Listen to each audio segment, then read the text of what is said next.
la couronne mystique, à Charles Nodier. Le silence régnait dans la nature vide. La lune dans les cieux pâlissait par degrés. La nuit devant le jour fuyait d'un pied timide, et l'aube, secouant sa chevelure humide, arrosait les champs altérés. Au fond d'un val riant que de hautes collines, couronne de forêts, de lacs et de rochers, sous des berceaux mouvants de pins et d'églantines, s'élève une chapelle où des voix argentines font frémir le toit des clochers. La Madone à l'autel ouvre ses bras de pierre.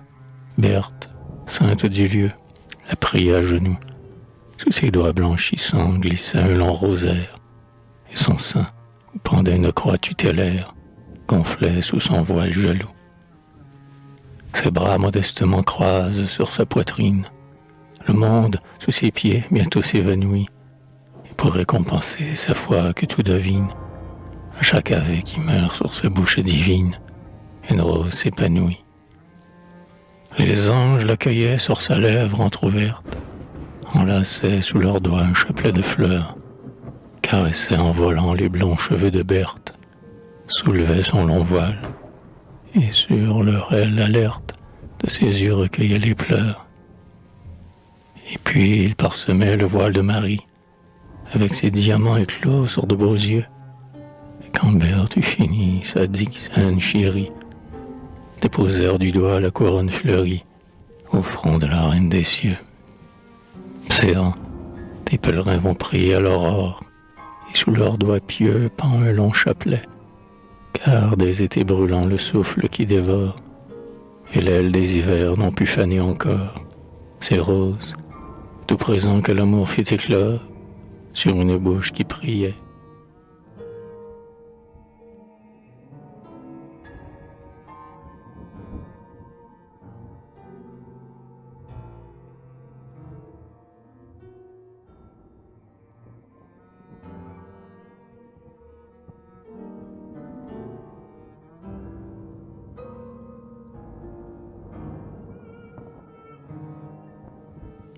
Plein cube, à Sainte-Beuve.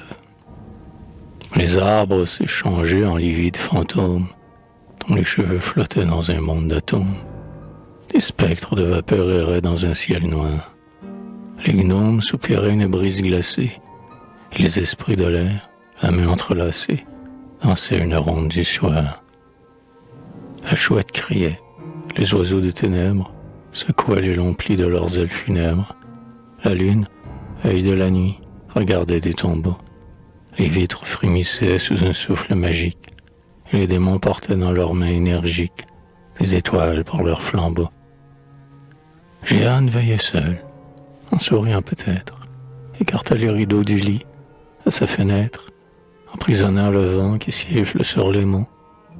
Mais, hélas, oublia, sur son chevet timide, dépendre goutte à goutte, avec un buis humide, l'eau qui fait fuir les noirs démons.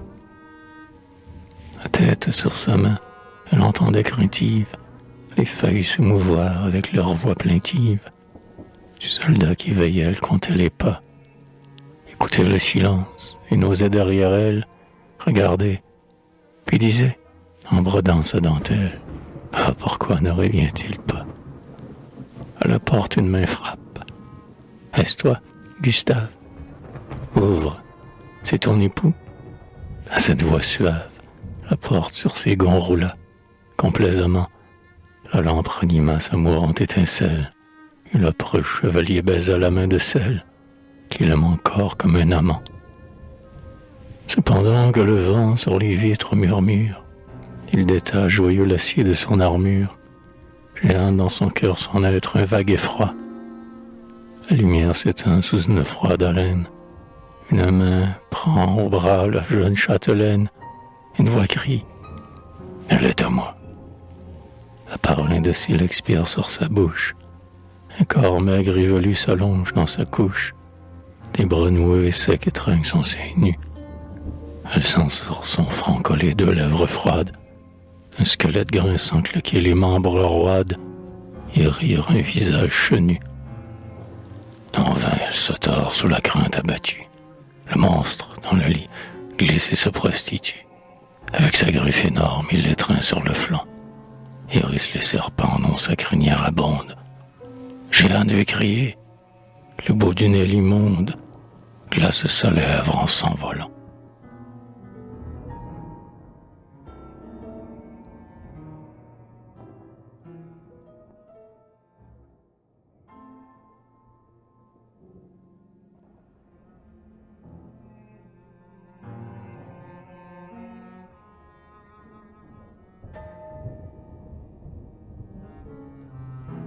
Depuis, quand le sommeil du doigt clos sa paupière, des pas sourds font frémir les escaliers de pierre. Les ombres du tombeau sortent, un bruit de fer roule, d'horreur Jeanne en dormant est glacée, car une voix lui dit « Ma belle fiancée, je t'attends au fond de l'enfer. »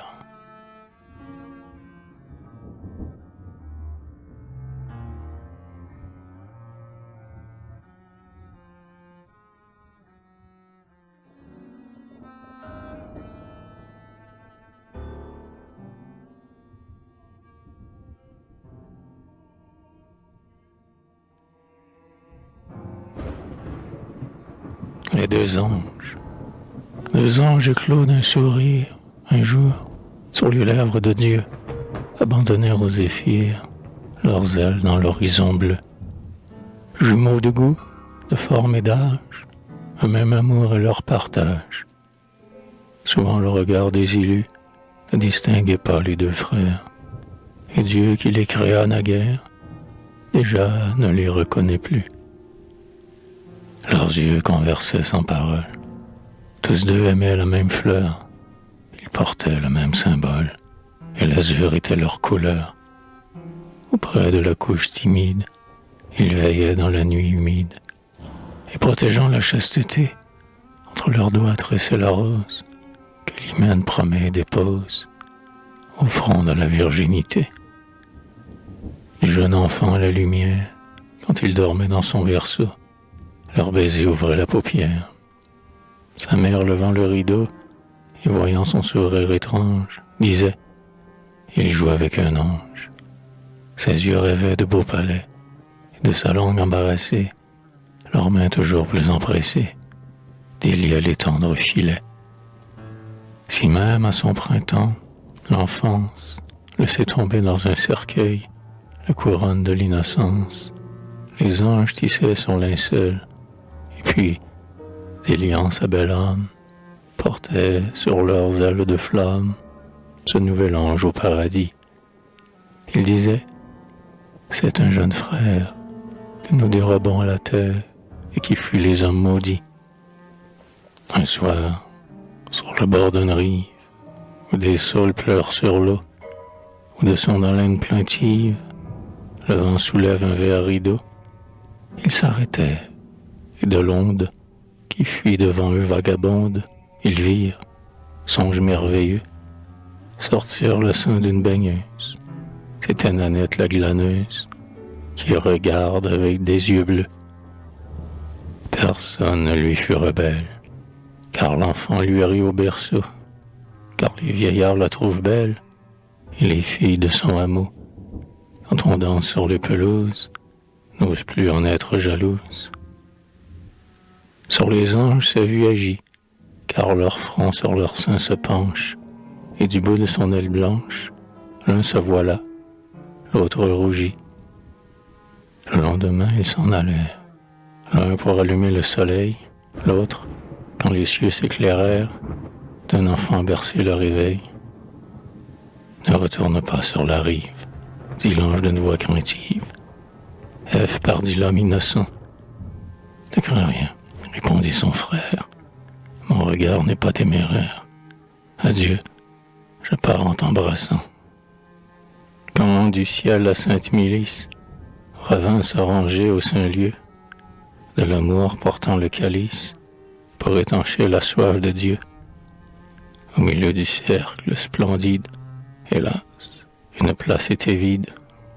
Son frère pleura. Salomon, le premier, devina l'histoire. En vain on refusa d'y croire. L'ange n'était plus qu'un démon.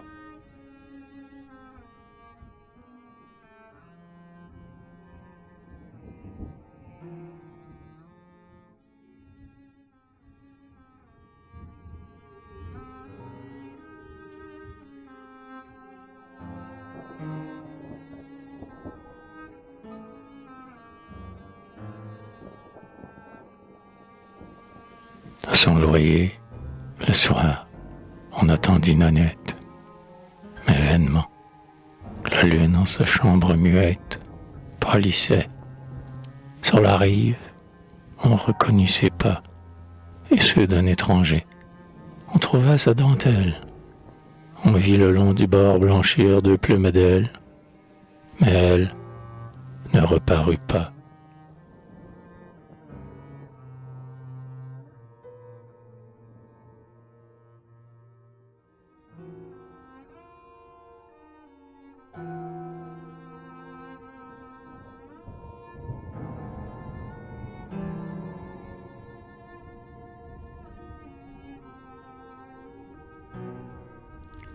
Léthargie. Frère, entendez-vous pas une voix dans la nuit? Sur l'herbe des tombeaux, c'est le vent qui bruit.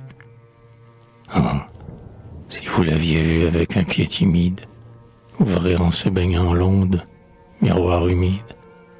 De nos champs pour parure, elle avait la couleur, quand, portant sur le front une verte corbeille, elle courait pieds nus. Bien souvent une abeille prit sa lèvre pour une fleur. Jeune brune aux yeux noirs, rieuse, insouciante, qu'un nuage, une mouche, un rien impatiente, qui cueillait en jouant les épis du sillon, et gravissant au soir le rocher qui surplombe, lui donnait sa beauté pour un nid de colombe, ses jours pour un bleu papillon. Quand le village en rond danse sur la pelouse, et la cour, une fleur dans les cheveux, jalouse, la mort y vint aussi sous d'étranges appâts. Quand le cercle tournait, l'imprudente danseuse sentit frémir sa main rebelle et paresseuse sous la main froide du trépas. Au lieu d'un voile blanc, on lui mit un suaire, et son lit nuptial fut une pauvre bière. Un prêtre avec des chants l'endormit au tombeau. Le trépas, l'habillant comme une fiancée, lui mit de blanches fleurs sur sa tête glacée, et dans les mains un lourd flambeau. Le cercueil avec bruit dans la fosse entr'ouverte tomba. Chacun y mit une guirlande verte. Mais, oh, quel fut l'effroi de cette vierge en deuil, qui, naguère rieuse, agaçante, enjouée, s'éveilla, s'étordit et se trouva clouée entre les planches d'un cercueil. Ma mère, où suis-je? Encore nul soleil ne se lève. Hier, je me souviens, n'est-ce pas? C'est un rêve, que l'on m'enveloppait dans un étroit manteau. J'aurais voulu crier, mais ma bouche muette ne pouvait. Puis après, dans mon âme inquiète, tintait le bruit d'un lourd marteau. Des pas, je les connais. On marche sur ma tête. Je me souviens encore, mais je crois qu'on s'arrête. Gérald, mon amant, qui me tenait de près, m'avait dit « Si, sans moi, tu descends dans la tombe, ô mon unique amour, j'irai quand le jour tombe, m'agenouiller sous ton cyprès. J'ai froid. Entre ces draps que je suis mal à l'aise, je n'ai pu remuer. Ce lit si dur me blesse. J'entends sur le bois neuf filtrer des gouttes d'eau. Où suis-je donc enfin? Oh, je respire à peine, car je sens sur mon sein dans la nuit avec peine plomber un énorme fardeau. Si j'étais... Non, d'effroi l'âme à cette pensée se soulève au trépas si j'étais fiancé.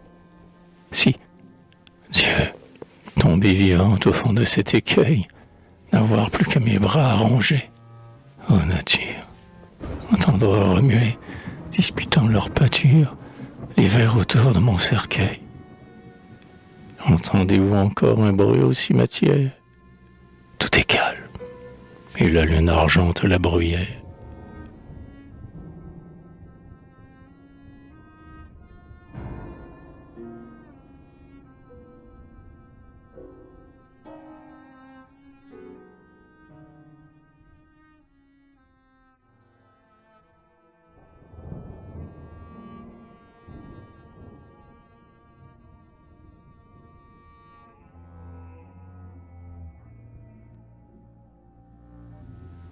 bambino.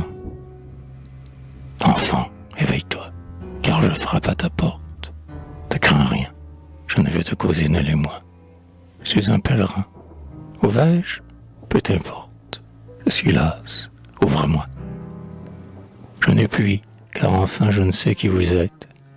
Ma mère me défend de me lever si tard. D'ailleurs, le vent du soir a chassé les tempêtes. Le ciel est sans brouillard. Enfant, mes cheveux sont humides de rosée. Mes pieds ont essuyé la poudre des chemins. Et je sens chanceler, dans la nuit glacée, le bâton dans mes mains. Oh non, j'aurais trop peur dans cette chambre sombre. Mon souffle tout à l'heure éteignit le flambeau. Je craindrais, en ouvrant, que ce ne fût une ombre qui sortit du tombeau. Mon amour en bienfait sur les hommes s'épanche. Les pauvres, les souffrances se souviennent de nous. Les petits enfants baisent ma barbe blanche, assis sur mes genoux. Plutôt que de frapper à notre humble chaumière, va-t'en sonner du corps au pied des vieux châteaux. Tu verras dans la nuit descendre la lumière, de créneau en créneau. Non, mes pieds salirent le marbre de leurs dalles. On ne veut plus de moi, pauvre et trop vieux nocher. Je n'ai pour reposer, des noix mes sandales, que le creux d'un rocher. Pèlerin, d'où viens-tu? Ta gourde de voyage s'enfle-t-elle des eaux que roule le Jourdain? Qui donc es-tu, dis-moi? N'as-tu pas quelque image, d'or ou de parchemin? Tu me connais, je fus enfant, je suis Dieu homme, mendiant, pèlerin, bon pasteur, par-dessus ton père, puisqu'enfin tu veux que je me nomme, mon fils, je suis Jésus.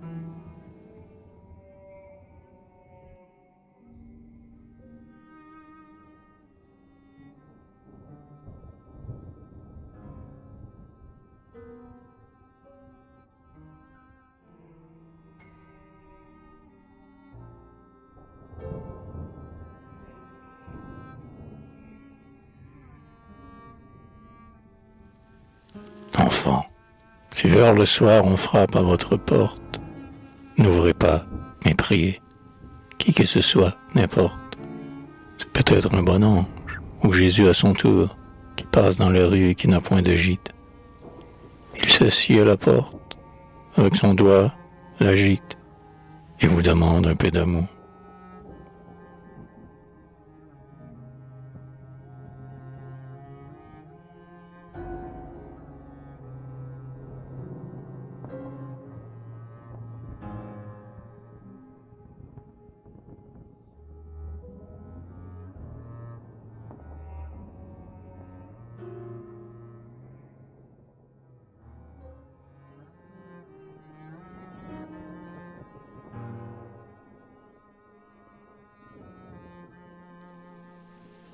Un denier à Monsieur Émile Deschamps. Donnez pour que le ciel vous garde la lumière. Donnez pour être riche au bout de vos vieux ans, pour qu'un bel étranger frappe à votre chaumière, pour que vous puissiez voir l'hirondelle première revenir avec le printemps. Disait un pauvre aveugle assis sous un grand chêne. Il avait pour appui la borne du chemin. Son chien l'avait conduit vers l'église prochaine. Les hivers glacés, le vent qui se déchaîne, rougissait sa tremblante main. Une vierge passa, de sa noire mantille, sa main laissa glisser une pièce d'argent. Il dit « Dieu vous conserve un père, jeune fille. » La vierge répondit « Je n'ai pas de famille. » et baissa la tête en songeant. Alors, la nuit posa son pied sur la colline. La dame qui sortait de l'église à tâtons pria le bon vieillard d'entrer sous sa chaumine, et lui, prenant le bras de la belle orpheline, marchait, courbé sur un bâton. Au lieu du foyer, l'étincelle scintille. Une lampe rougit la barbe du vieillard. Son hôte près du lit détache sa mantille et verse, en souriant, un vin blanc qui pétille au fond d'une coupe sans art. Un grand fauteuil roula, Sous un rideau de moire, des convives pieux le cercle s'élargit. Le vent du bon vieillard réveille la mémoire, et joyeux le demande à conter son histoire, près du grand chêne qui rougit. Le ciel me punit bien en montant la lumière, mais je l'ai mérité.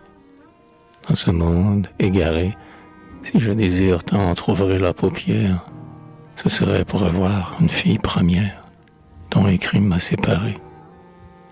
La Vierge répondit, vous pleurez, je vous aime.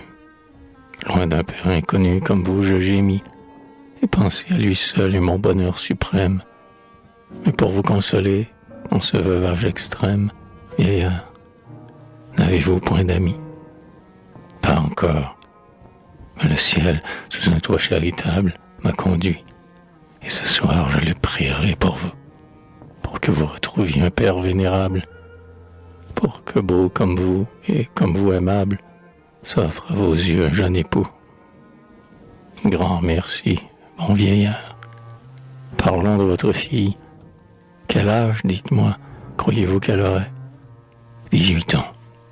Elle aussi méconnaît sa famille, je le crois. Mais son nom, on l'appelait Camille. Je le gravais dans la forêt. N'aviez-vous point sur elle attaché quelques signes? De son cou blanchissant pendait une croix d'or. Camille, sous ses doigts, prend la croix qu'il désigne. Le bon vieillard la touche, et dans sa joie insigne, baise longtemps ce doux trésor. Alors sa fille s'élance en s'écriant « Mon père !» Le vieillard tendrement la presse dans ses bras. Dans ses yeux éteints tremble une larme prospère. Il dit « J'ai retrouvé le soleil que j'espère. Ma fille guidera mes pas. » De nouveau dans ses yeux un faible regard brille. Ses deux genoux sous lui, faillis s'employant. Puis il dit, bénissant son unique famille, j'ai vécu 50 ans pour retrouver ma fille. Las, et je meurs en la voyant.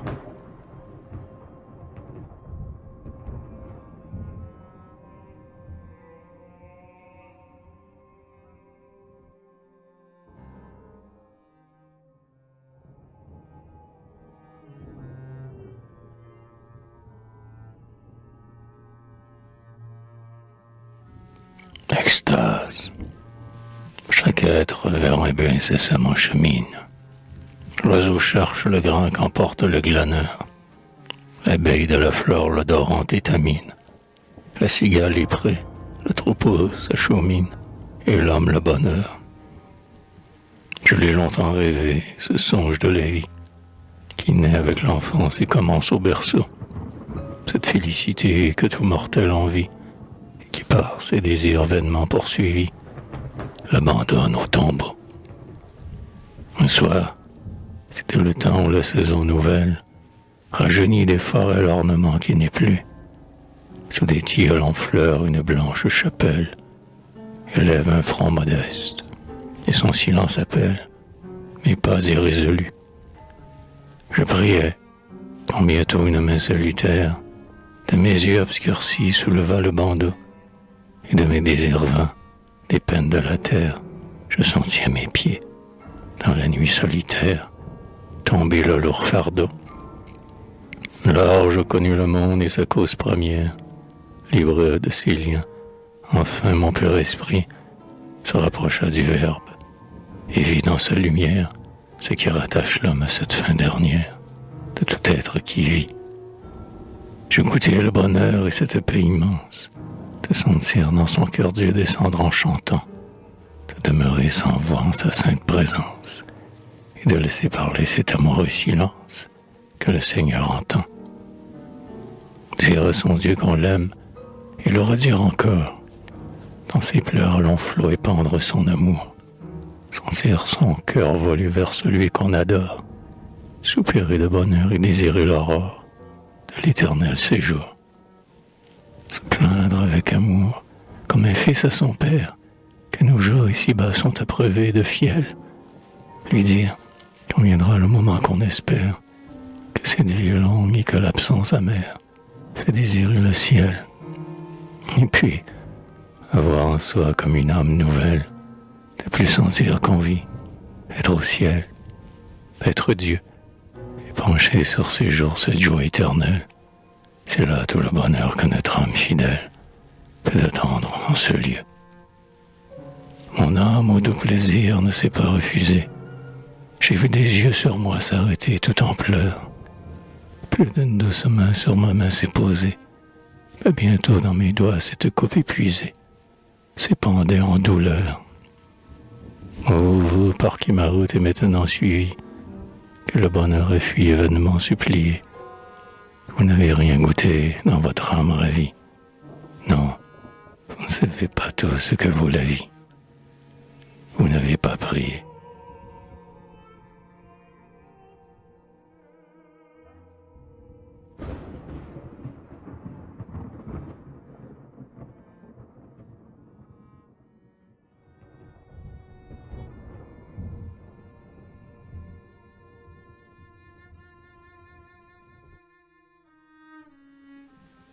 Un palmier, étranger comme toi sur la terre d'Espagne. Palmier, le même sort aujourd'hui m'accompagne, mais à l'aube de ses pleurs t'arrose à son réveil, mais dans un sol fécond ta racine est nourrie, mais au sein d'un ciel pur, au rayon du soleil, tu lèves ta tête fleurie. Si dans ce lieu d'exil, un triste souvenir de ton pays natal venait t'entretenir, si tu pouvais sentir sous ton écorce amère ce que mon âme sombre épuise de douleur, comme moi maintenant, sur la rive étrangère, palmier, tu verserais des pleurs. Un éternel printemps couronne ton feuillage, et moi je défleuris au printemps de mon âge. Une eau pure t'arrose, et tes rameaux flottants sentent frémir sur eux la brise fortunée. Hélas, combien de fois, au souffle des automnes, ma tête à moi s'est inclinée. Aux rives de l'Euphrate, aux champs semés de fleurs, seul, j'allais vers le soir promener mes douleurs. Sous les palmiers déserts, je répandais des larmes. Mais ni les verts palmiers où j'aimais à venir, ni les monts adorés, témoins de mes alarmes, n'ont conservé mon souvenir. Toi seul, tu m'es resté du pays de mes pères. J'aime à venir rêver sous tes rameaux prospères, à la terre natale, au plaisir du foyer. Mais tu ne comprends pas cette plainte chérie. Exilé comme moi, beau palmier, tu ne pleures pas la patrie.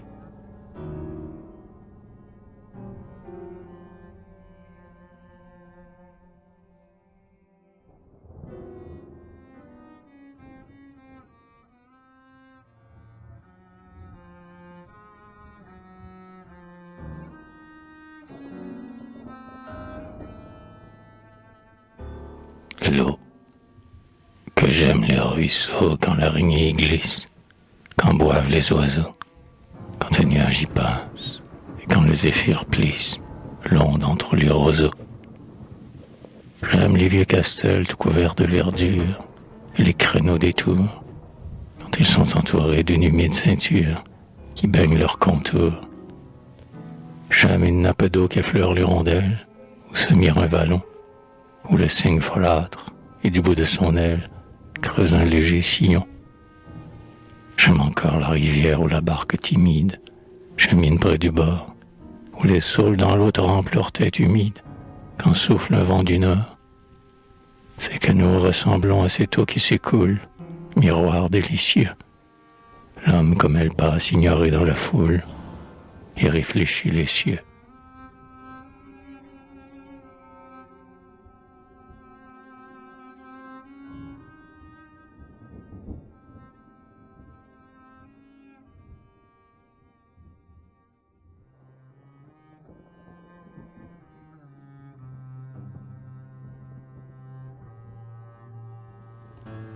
À Mademoiselle L.H.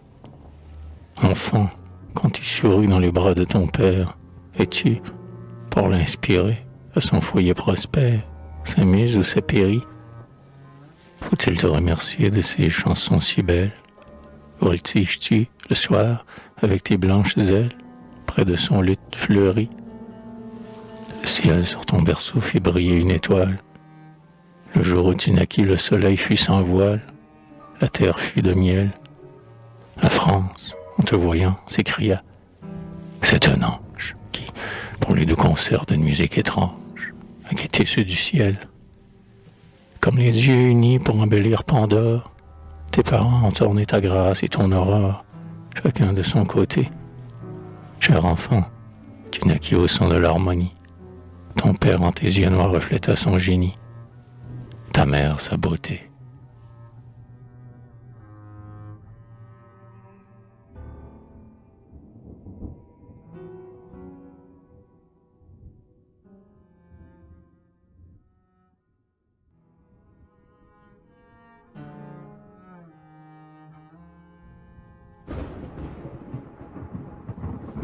À mes amis, lorsqu'autour du foyer nous causons à voix basse, que la flamme rougit sur notre front penché, que ma main dans vos mains tendrement s'entrelace, et que de ses travaux mon esprit se délasse, dès qu'il s'est sur vous épanché, quand dans vos yeux émus un sourire rayonne, vous voyez tout à coup notre front s'attrister, et de ce changement votre amitié s'étonne.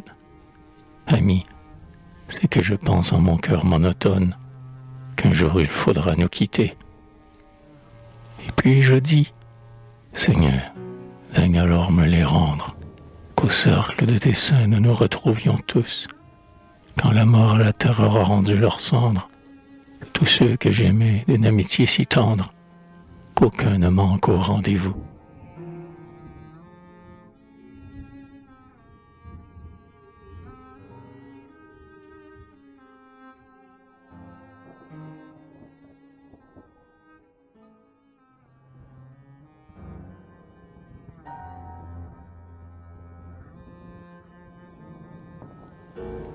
À une jeune actrice.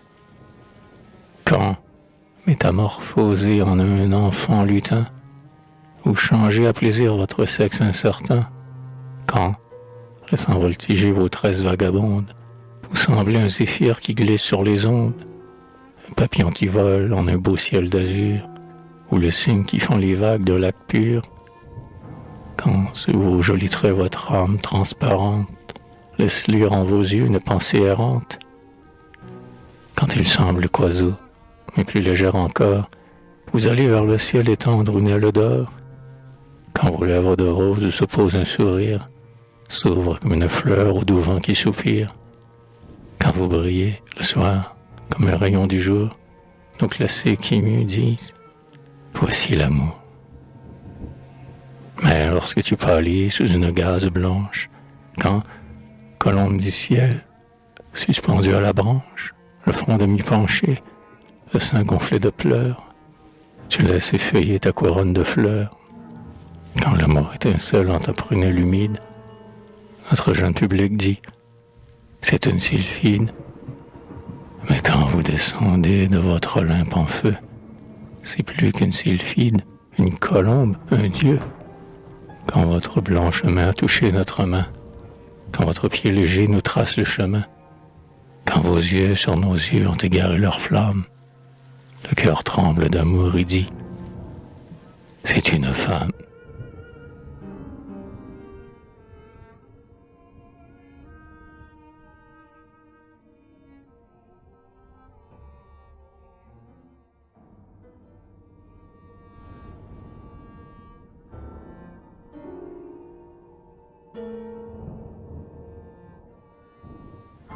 La fiancée du couvent. Tu veux donc me quitter? Le vent gonfle ta voile, le nocher dans les cieux a choisi son étoile. Loin de ton lieu natal, tu veux fuir? Et pourquoi? Sous le ciel d'Orient, au champ de Palestine, où glisse ta nef byzantine. Va, l'on n'aime pas mieux que moi. C'est pour toi que je pars, en gardant ta mémoire. Comme une fleur pour toi, je vais cueillir la gloire, car je ne suis encore qu'humble ménétrier. Et sur le dos mouvant d'un coursier qui s'élance, ma main n'a pas brandi la lance, ni mon pied foulé l'étrier. Mais on dit que là-bas, des périers des fées, au berceau des enfants suspendent leurs trophées. qu'un rayon de soleil brille dans leurs yeux noirs, que des oiseaux bleus aux voix harmonieuses, pour les vierges capricieuses, chantent auprès des vieux manoirs, et que me font à moi les yeux noirs des sultanes, les oiseaux merveilleux chantant sous les platanes, les roses aux zéphyrs ouvrant leurs seins amis, le regard du houri qui brille dans les songes, et tous ces gracieux mensonges, puisque tu m'aimes, Noémie. Ce pays est si loin que je crains que ta voile, sur les flots inconstants, ne perde son étoile. En me laissant ici, n'as-tu pas de remords pour te suivre si loin que ne suis-je hirondelle, car je vois la mer infidèle hennir comme un coursier sans mort. Ne crains rien, Noémie, car sa vague si pure a caressé souvent ma longue chevelure. Je suis sur ces rochers frères de l'océan, et pour guider ma nef, amour sera ma voile, ton souvenir ma bonne étoile, et ce baiser mon talisman. Oh, ne me quitte pas, cède à mon vœu rebelle, peut-être à ton retour je ne serai plus belle. Pourtant j'ai obéi puisque fille le doit, mais pour que loin de moi, souvent il te souvienne qu'une main aspire à la tienne. Oh, mets cette bague à ton doigt. Sous un ciel étranger, ne crains pas qu'on t'oublie. J'emporterai partout ton image embellie. Mais je laisse, en fuyant du séjour des hivers, mon soleil dans tes yeux. Près de toi mon empire, mon doux printemps dans ton sourire, et dans ton cœur mon univers. Adieu. Déjà la nef sous le frein mugissante, devant la mer, en ouvrant son aile frémissante. Pense à moi. Dans les airs vole un dernier baiser, et le vaisseau, roulant dans l'océan immense, parfois jusqu'aux cieux s'élance, ou semble aux enfers s'abaisser.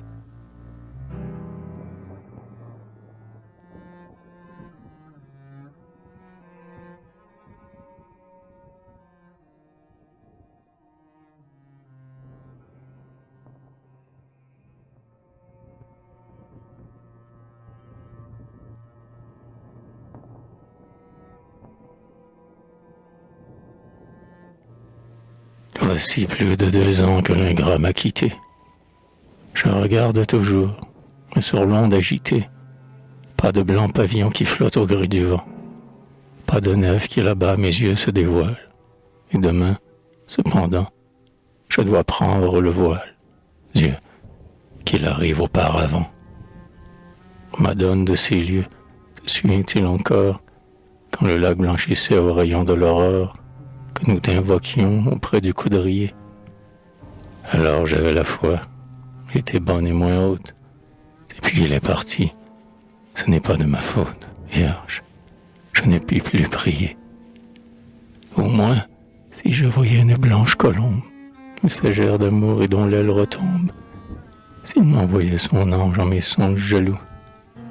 Mais non, je vais mourir seul en un cloître austère, car, perdant son amour, après lui sur la terre, je ne veux que Dieu pour époux. Cependant, sur les flots, la nuit mélancolique descendit de son char au corsier symbolique. La lune dans les cieux s'avançait à grands pas. La brise soupira comme une douce harpe. L'aube laissa sur l'eau flotter sa blanche écharpe, mais le guerrier ne revint pas. Noémie se penchait sur les vagues d'opale. La lune de rayon argentait son front pâle. Des larmes dans les flots tombaient de ses beaux yeux. Ses traits sur son cou gémissaient débouclés. Et le vent, caressant ses lèvres désolées, emportait sa prière aux cieux. Dans le temple pourtant les cierges saints s'allument. Sous les doigts d'un enfant, la cire et l'encens fument. Le prêtre est à l'autel qui murmure des mots. Les vierges sur 2 en suivent une bannière, et des voix, cadençant leur ardente prière, réveillent les pieux échos. Où donc est Noémie, pâle comme l'aurore, main jointe sur son sein qu'un rayon du ciel d'or? Elle paraît, des pleurs tremblent dans ses yeux bleus, son front près de l'autel s'incline sans murmure, et et sous le fer tranchant sa longue chevelure retombe en anneau onduleux. Sous un lin virginal, elle voit là ses charmes, mais on vit dans ses yeux rouler deux grosses larmes. Sur ses lèvres 3 fois expira le serment. Son beau corps disparut sous un pâle suaire. Elle pria tout bas et le drap mortuaire glissa sur elle en l'enfermant. Une porte aussitôt s'ouvre. Le glaive brille. Un guerrier en 3 pas s'élance vers la grille. Son œil jette du feu. L'autel est menacé. Il écarte le prêtre, épouvante les vierges, et lève le drap noir à la clarté des cierges. Gisait par terre un corps glacé.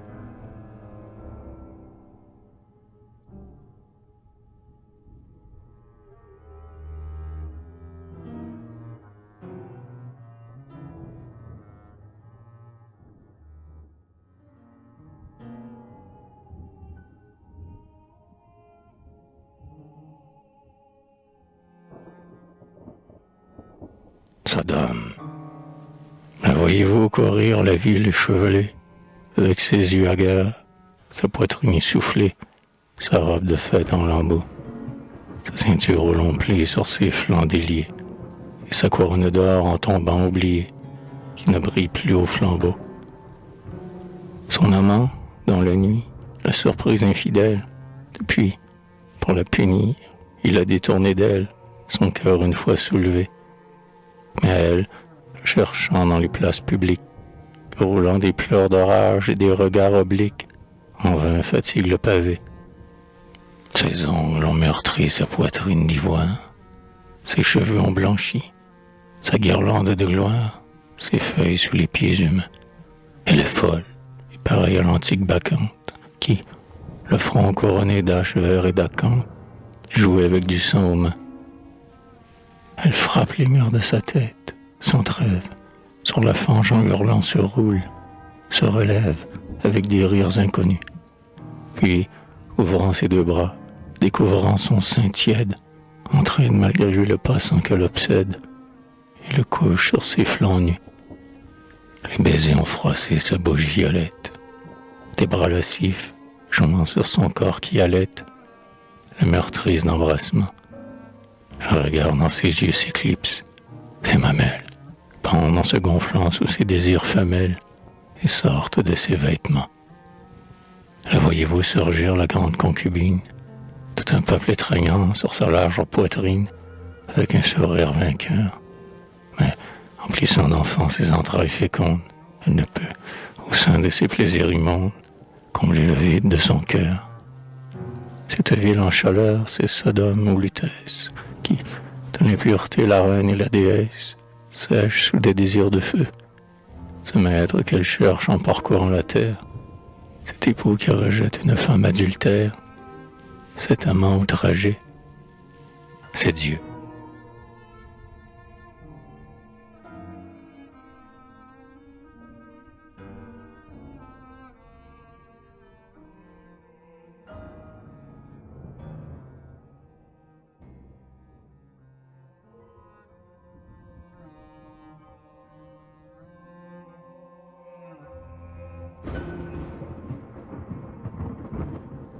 Adieu.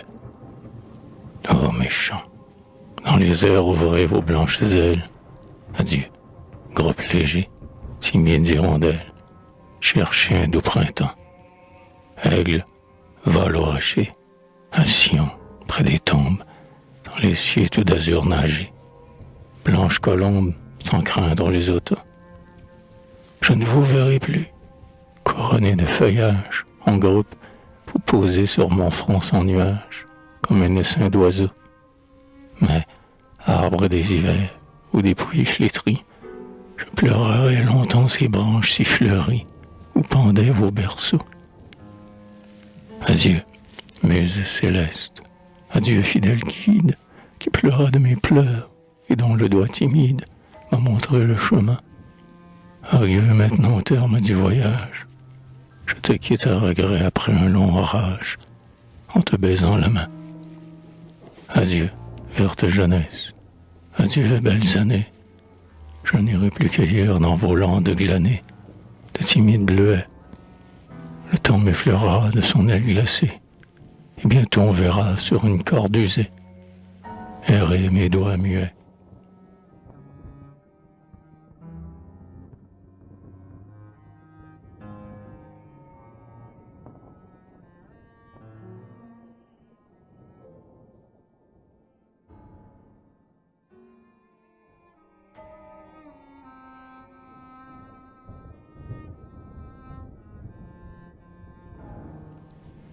Ah, dans un cœur ami, si ma parole tombe, si j'éveille, en chantant, un écho de ma voix, si je charme, en son ciel, une douce colombe, si je laisse quelqu'un pour pleurer sur ma tombe, près d'un rocher, au coin d'un bois, si du Dieu de Jacob j'entonnais les louanges, si j'ai vanté le culte et le temps secret, si, entendant chanter, les célestes phalanges ont parfois, en passant, baissé leur tête d'ange autour de mon luth inspiré.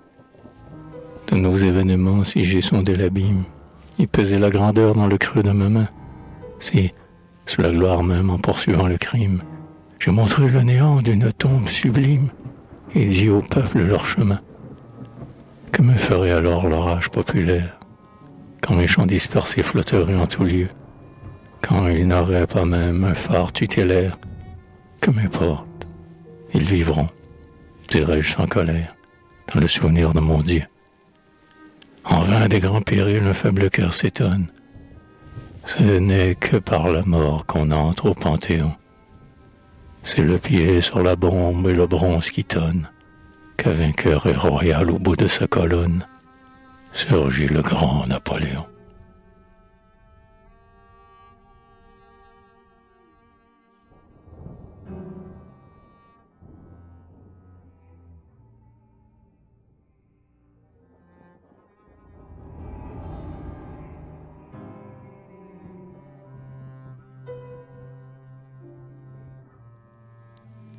Recevoir au printemps l'hirondelle première, ami, porte, dit-on, bonheur à la chaumière et promet l'immortalité.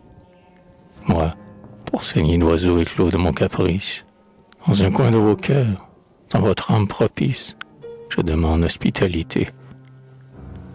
En voyant immigrer leurs compagnes jumelles, j'ai souvent désiré de m'en aller comme elles, vers un rivage oriental, de suivre le printemps dans sa course fleurie, et dans le monde entier de n'avoir pour patrie que le ciel ou le nid natal.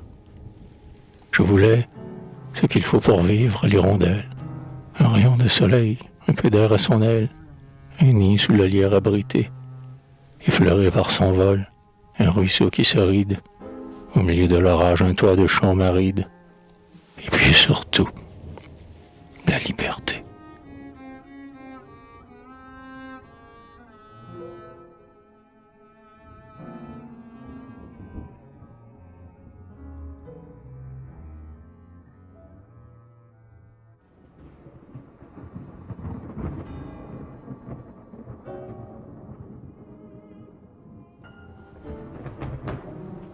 Seigneur, je viens suspendre en déployant mon aile une harpe d'un jour à ta voûte éternelle, car il faut pour chanter au monde dire adieu.